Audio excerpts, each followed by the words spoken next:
Buenas tardes, compañeros. Nosotros somos el equipo número 4. Está conformado por José Martín, Luis Bernardo y yo, José Carlos. Nosotros vamos a hablarles de los tipos de antenas básicas. Van a existir 4 tipos de antenas básicas. La primera es la antena dipolo elemental. Esta es un conductor delgado de una línea cuya longitud no debe ser muy corta en comparación con la longitud de onda. Esta es usada en antenas de baja frecuencia, frecuencias inferiores a 1 MHz. A esta frecuencia la longitud de onda es de 300 metros. Entonces, esta longitud debe ser, la longitud de la antena debe ser mucho menor a estos 300 metros. Para su estudio de este tipo de antenas, se representa en coordenadas polares.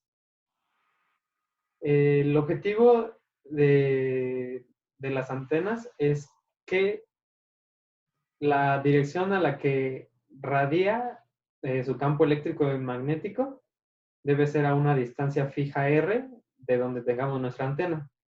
El sistema de coordenadas esféricas de la figura que se muestra en la parte de abajo se es considerada para la representación de curvas de los patrones de las antenas, donde vamos a tener variables R, que es la distancia a la que está radiando, también teta y phi, que son el ángulo cenital y el ángulo azimutal, respectivamente. A continuación tenemos ecuaciones.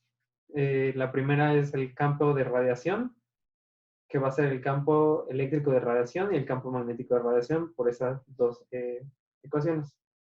Luego la densidad de potencia a la que radia, la densidad total de potencia a la que está radiando, que es la integral de la potencia radiada en una integral cerrada sobre una integral cerrada de área. En este caso utilizamos una esfera para facilitar su cálculo y obtenemos una ecuación final. Luego, la directividad máxima en cualquier dirección, que está conformada por teta y phi. Aquí tenemos del lado izquierdo una imagen tridimensional de cómo es que radia nuestra antena, y del lado derecho un corte del plano graduado.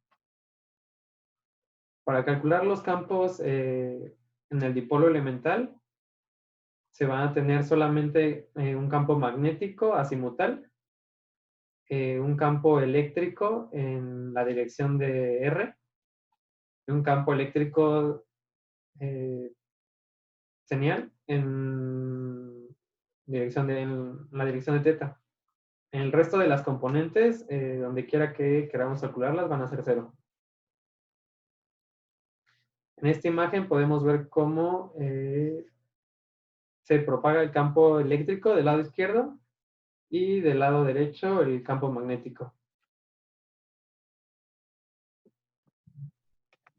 Bueno, yo les voy a explicar lo que es una espira circular elemental, que básicamente se denomina como un conductor de forma arbitraria, que se cierra sobre sí mismo y por el cual circula una corriente. Las dimensiones deben ser pequeñas en términos de la longitud de onda.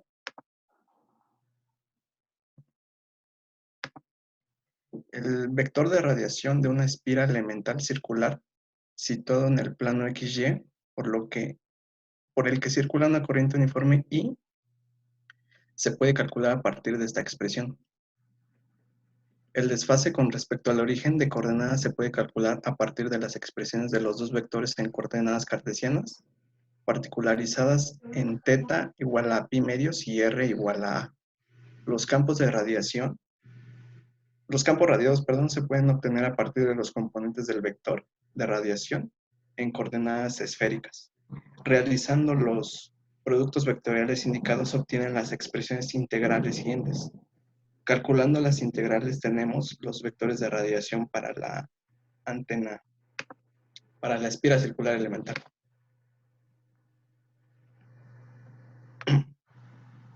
Los campos se calculan a partir de las expresiones aproximadas. Los campos radiados tienen un componente, por lo que la polarización es lineal. El diagrama es similar al del dipolo elemental, pero la polarización es ortogonal. situando la espira en un plano ecuatorial de una esfera. El campo eléctrico está orientado en la dirección de los paralelos.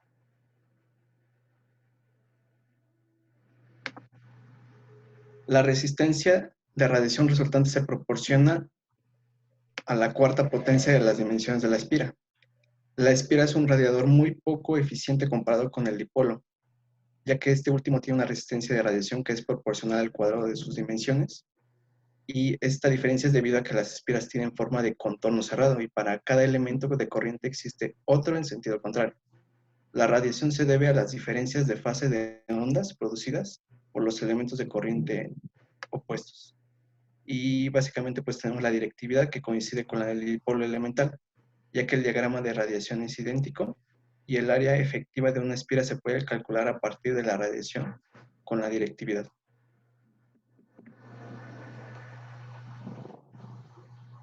Ok. Solenoide cargado con ferrita. Esta antena es muy parecida a las ecuaciones que nos mostró mi compañero en la espira elemental, ya que ¿qué es un solenoide? Son varias espiras, como quien dice, es un apilamiento de espiras, con un núcleo de ferrita que actúa como material de alta permeabilidad.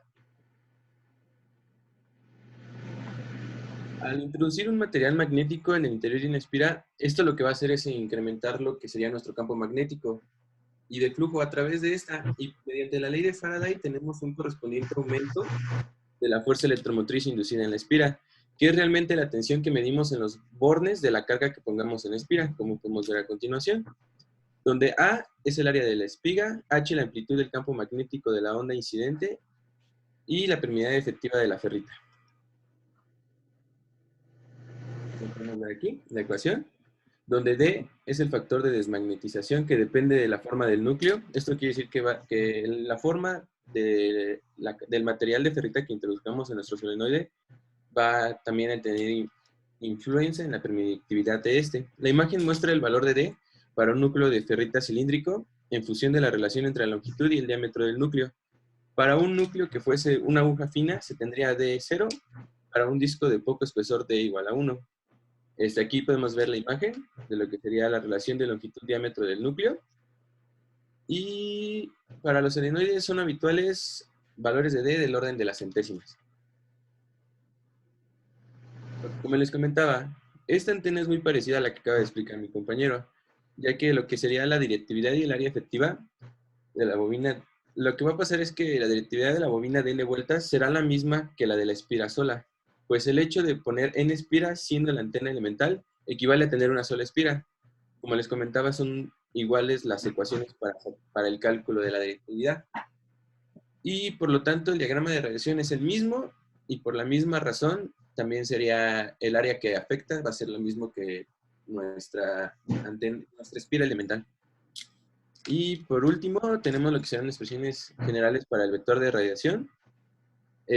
Todo esto analizado en un pequeño elemento. Vamos a analizar un pequeño elemento de corriente definido en una región de dimensiones pequeñas comparadas con la longitud de onda. Es decir, si suponemos el sistema de coordenadas con origen a la distribución de corriente, tenemos que R' va a ser menor que lo que sería lambda. Aquí tenemos nuestro vector de radiación en general. Y para el caso de antenas elementales se tiene que, por lo que podemos desarrollar la exponencial del integrando anterior en serie de Taylor y quedarnos solo con los términos más significativos, como nos mostramos en la siguiente ecuación. Ok, posteriormente tenemos lo que sería ya la ecuación general para un dipolo elemental, que es para nuestro vector de radiación, como podemos ver que es la primera, y el momento dipolar eléctrico se va a definir de la siguiente forma, como tenemos la integral de la siguiente imagen. Y por último, para nuestra espira elemental, tenemos para sacar nuestro vector de radiación la siguiente ecuación, y el momento dipolar magnético, como se muestra en la que estamos señalando.